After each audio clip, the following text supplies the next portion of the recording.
know too well the struggles of wearing several hats to get the job done. So during this Self-Care Awareness Month, we want to help women empower their daily journeys. We've invited the blogger and author behind the book, Get Your Spark Back, How to Find Happiness and Reignite Your Life. Rachel Marie Martin joins us now. How are you? I'm good. Thank you for having me today. Of course. All right. So you're a mom. You know the drill. How easy is it to just look up, you find yourself in a rut? Is this something that you know that a lot of moms can relate with, but maybe just never speak about? Yeah, it is a place that us moms get into as an author and writer. And I have spoken to many moms, and so many of us all of a sudden are like, who am I now? And because of that, I really want to encourage moms to take that time to figure out who they are and to invest in themselves without guilt. I like that. Okay, so you say that perfection is actually not the goal. Why not aim for perfection? Why is that not your advice? Well, life, as we all know, life is rarely perfect. And when you're looking for perfection, it's really hard to start, or you get off what you're doing off track a little bit, and then we kind of beat ourselves up. So if you can look for just starting and embrace the imperfections in the journey, then actual progress can be made. All right, and something else I like that you said is to prioritize me time. There was a day on the show that we talked about how moms just sometimes need an escape and they go to sit in the parking lot at Target just to have some me time. But what are the ways that we should be prioritizing our me time?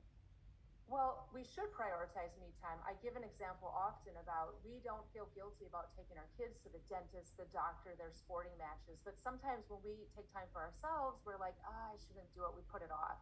And it's just as critical for us to say, no, I'm important. I'm going to block out this time and invest in myself. And the cool thing is we not only take care of ourselves, but we inspire our friends to take care of themselves, and we teach our kids, we model how important it is to invest in your own story and your health. Yeah, that's such a good point that we're actually modeling this for our kids. What do we do when there are moments of chaos and our kids can't help but see it? What do we try to find in those moments to show them? Well, in the moments of chaos, you have to remind yourself that you will get out of that moment of chaos, that your track record for surviving those tough days is 100%. But what I like to do in those moments is to step back and just catch a breath for a moment and look for something that's maybe good in the moment, or just pause. Everybody just take a breath. And in that, we allow ourselves to reset and to continue going with maybe a little bit clearer focus and vision. Okay, and I found that it also helps when I'm going to go ahead and say this, there are other moms that are also on the struggle bus with you, because then you feel like you have a support system. How important is that for moms, especially, to have a tribe around them? So critical. It is absolutely critical to align yourselves with other moms and to be the friend to them that you would need for yourself. When we align ourselves and we create friendships and we model friendships, we have that person that can kind of hold us up on the days when we feel like it's too much, and then we get to do the same for them. And life is so much more beautiful when you have a good group of friends walking the journey with you. I like that. All right, our last minute, I do want to get to one other thing that you say, and Okay. that's navigating change, because that's inevitable. How do we do it?